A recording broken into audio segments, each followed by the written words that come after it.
There. Great. Thank you everyone for joining us today for the Microsoft Teams 101 Run Meetings like a Pro. I'd first like to begin by acknowledging to you that I'm speaking to you from the lands of the Wurundjeri Woi-wurrung people of the Kulin Nation, and I pay my respects to their elders past, present and emerging, and extend that respect to Aboriginal and Torres Strait Islander people here on the call today. My name's Sophie Sushon. I'm one of the digital transformation consultants here at the Digital Transformation Hub, a part of the Info Exchange group with Connecting Up. The hub focuses on digital technology as an enabler to support service transformation, new ways of working, and assisting non-for-profits on the broader digital transformation journey. Before we begin, a little bit of housekeeping. We're on Microsoft Teams today to make it as interactive as possible. So please turn your camera on, stay on mute during the presentation. If you have any technical issues, type it in the chat box and Anne and I will assist you during the session. We really encourage you to ask as many questions as you think of through the session. No question is too silly. So please pop it either in the chat box or come off mute and we'll answer your questions at the end of the webinar. If you are on a Wi-Fi connection or have multiple programs open, this can sometimes affect the quality of the audio and video of the webinar. So if possible, close those other programs to help with to make the best experience. This session is being recorded today. A link of the recording, the slides, and a short survey will be sent to you as soon as the webinar ends.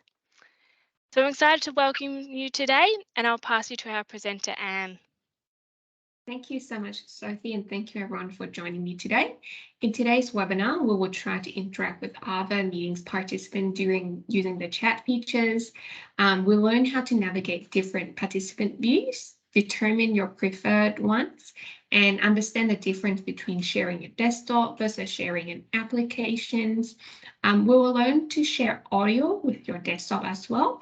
And then practice how to change your background, mute yourselves, and identify the source background noise to request your fellow meeting attendee to mute their sound. So let's get started. In everyday situations, we have all kind of different types of meetings. The very basic example is the ad hoc one, which are quick feedback or real-time help when someone just needs you for some quick 5 minutes 5 minutes to resolve the issues. Another type of meeting is project-based or group focus, such as weekly Teams meeting, event coordination, or project status update. There are also standalone scheduled ones, such as quarterly organizational meetings or committee meetings. And then we also have external webinars or events. We aren't going to look at the external one that much today, but the feature is there for you to use. This session has been designed to be as interactive as possible, so we encourage you to explore the Microsoft Teams functionality as we progress, and please feel free to turn on your video. The chat windows allows you to share information without disrupting the flow of the meeting. So if there is a red dot on the icons. If the red dot is not showing, click the More Actions 3 dots and select Show Chat Bubbles. It means that there is a new comment waiting for you to read. You can find the chat icon circle red on the screen right now, and then you can find the same icon in your Teams window to test out chat features. What do you have for your lunch today? Can you put that in the chat box? So yeah, we can share some good news, good things during this webinar.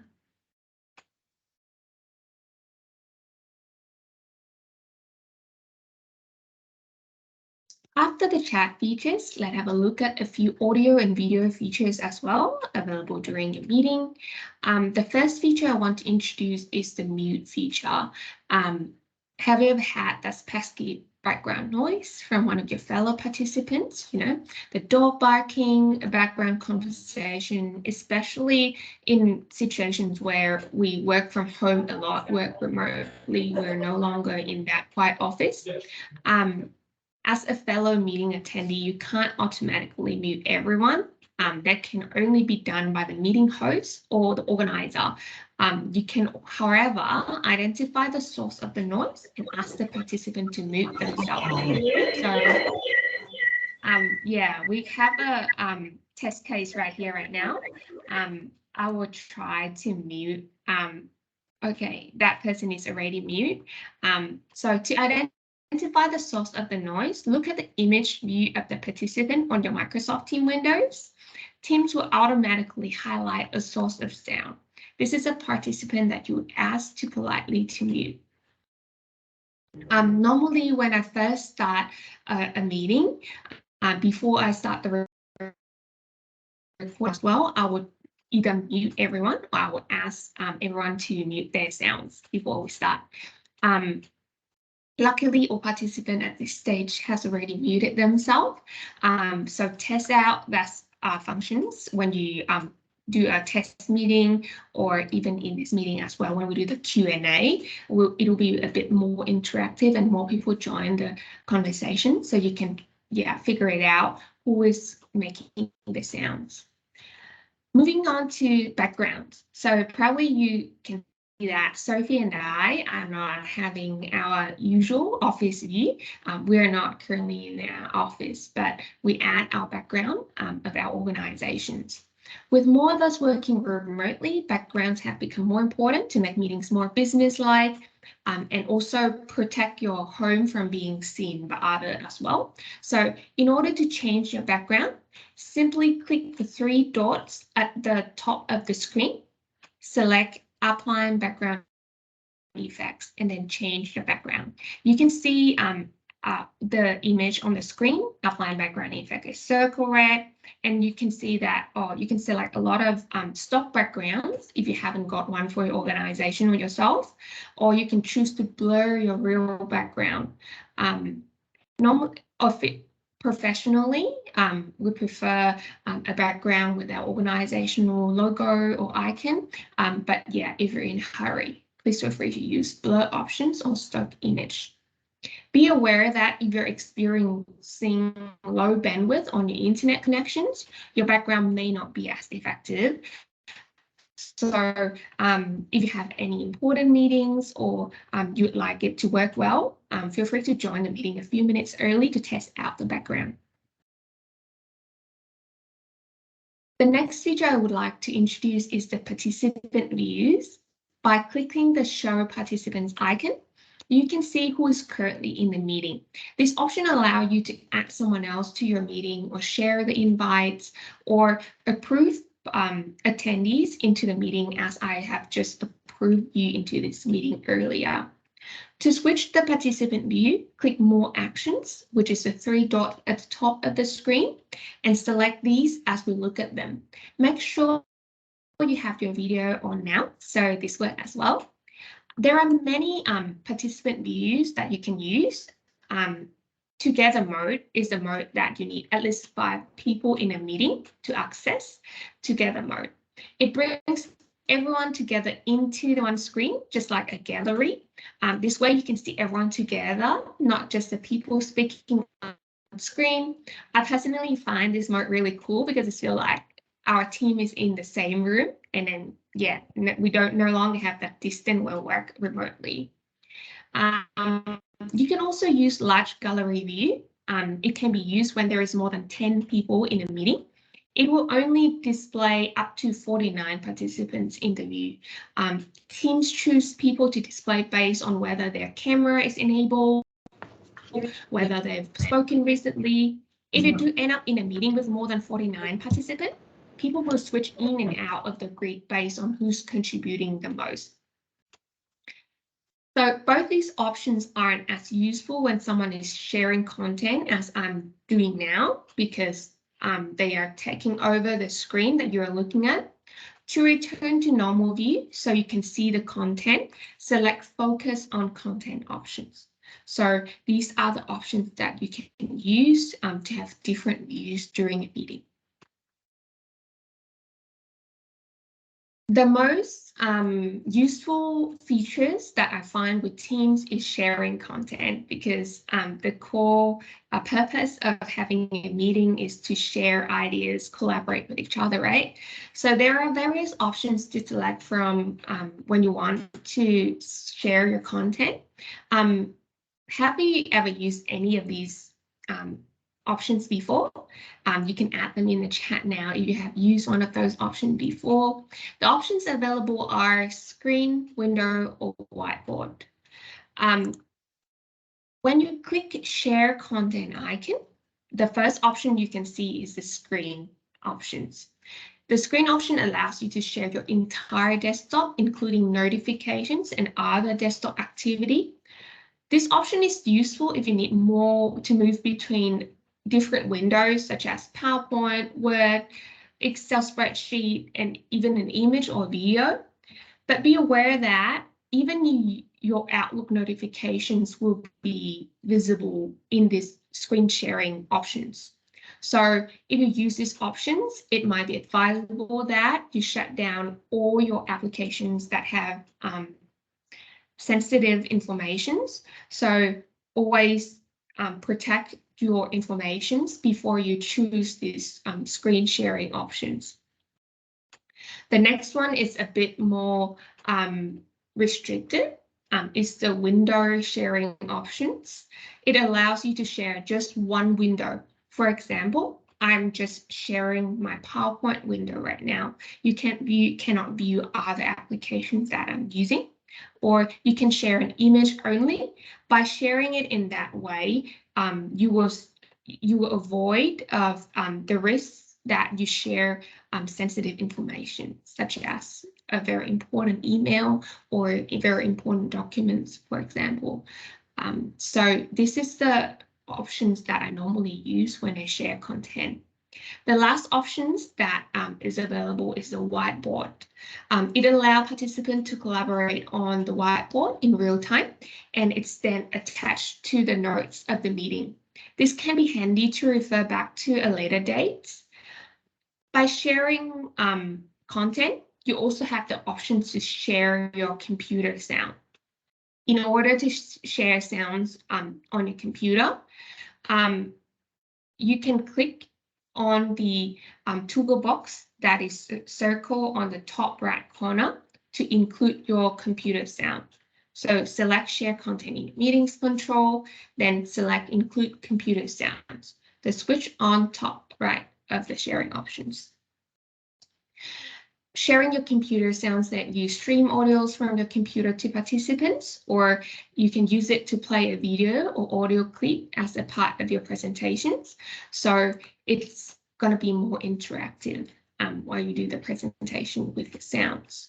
However, take care, or when you choose to include computer sounds, it'll be all the sounds from your computer, including notifications, from your email, Outlook, or a reminder of a meeting. So take care when you choose to share your computer sounds. That is all the features that I want to introduce in this webinar. So now I will hand back to Sophie to take over the Q&A sessions. Thank you so much, Anne. That was really informative. If you do have any questions, feel free to pop them in the chat box or come off mute, and we can answer any of your questions. I did have some questions come in before the session that I'll ask now. So my first one is, I only participate in Microsoft Teams meetings occasionally. Should I download the Microsoft Teams app? Thank you, Sophie. Definitely, you should download the latest version of Microsoft Teams app because of several reasons. The first reason is compared to the one in browser, the Microsoft Teams application installed on your computer will have a wider range of features. It'll be more stable, and Microsoft is trying their best to support this the desktop version of Teams applications. So yeah, it's going to be a better experience using the Teams applications. Do you want to add anything, Sophie? I think that's really great. I think that's the key piece of it all. the browser is there convenient for convenience, but having that app, you're going to have so much more of the functionality that you're going to be able to use it more effectively. Another question I have is, how do I upload my own photo as a background photo? We might just Yeah. need to go back to that slide, Anne.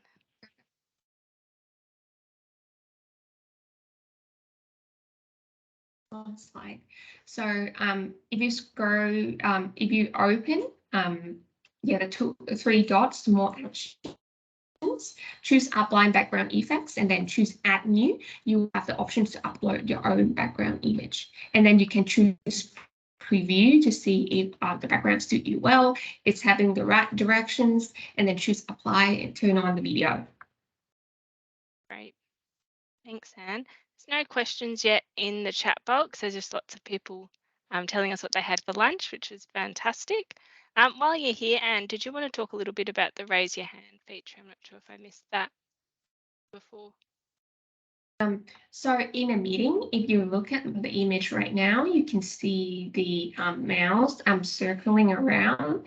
That icon with people raising one hand is an option for you to choose reactions. It's very much like reactions on social media like Facebook or Instagram, that you can choose to raise your hand, to celebrate, to throw a heart emoji, so that people knows that you are having interactive, you're going to be a bit more interactive in meetings, and sometimes have some fun.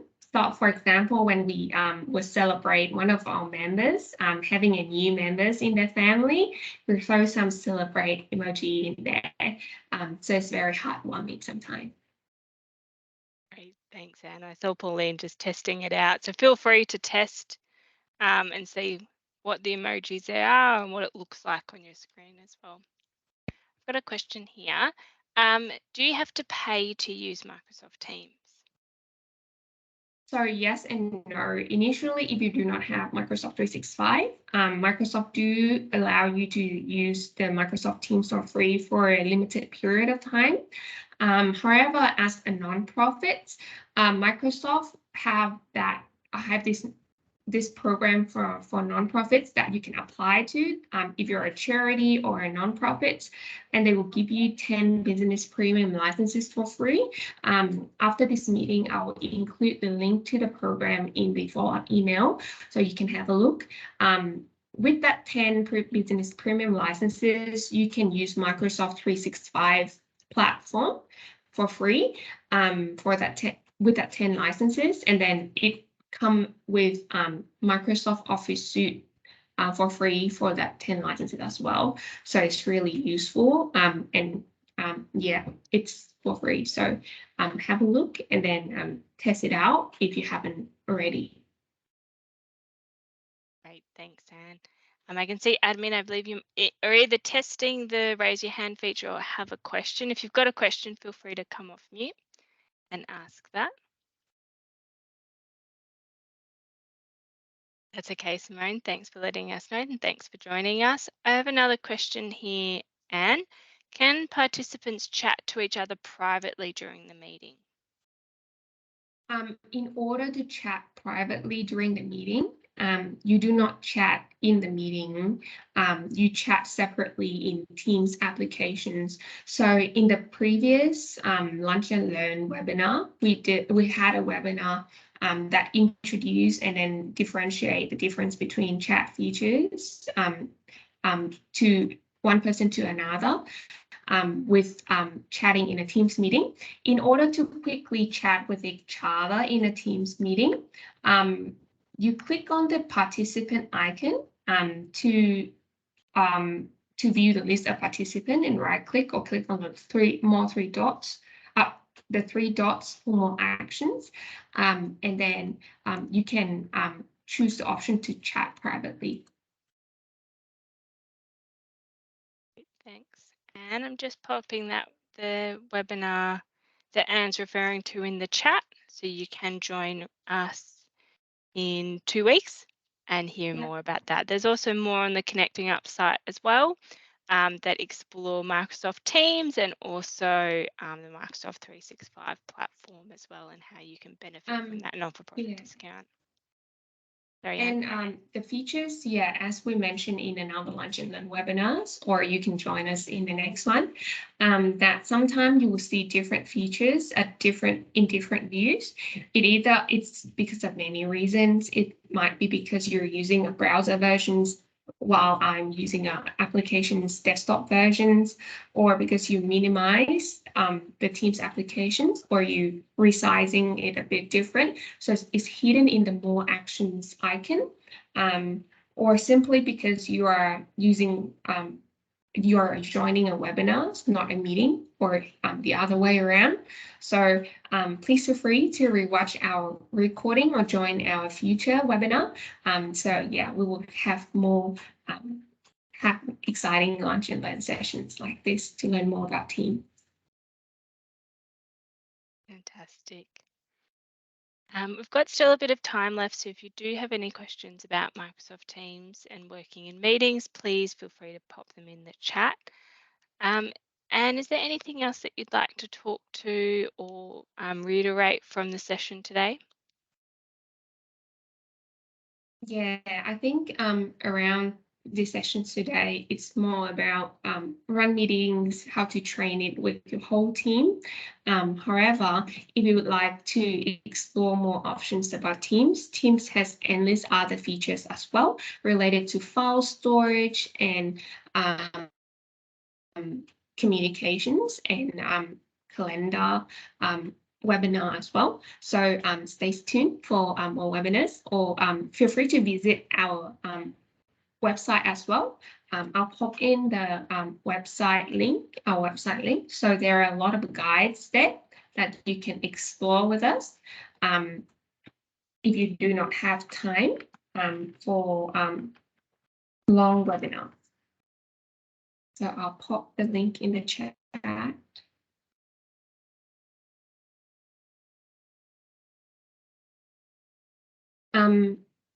Yeah, to quickly introduce, on our website, we'll also have a quiz about your IT environment as well. So if you're exploring your own IT options, or you would like to know the health of your own organizations, you can do the quick quiz or quick survey on our website, and be in touch with us if you would like to explore a more digital health check, a more detailed one. And Sophie might want to add something more about that. Yeah, I think that's really great. And yes, there's lots of different features on there on the Digital Transformation Hub, so feel free to have a explore there. We might wrap up the session now. As I mentioned earlier, a recording, the slide deck, and a short survey will be sent to you via email after this session. And thank you for joining us today. Thank you so much for joining us today, and I hope to see you in the next one. Bye.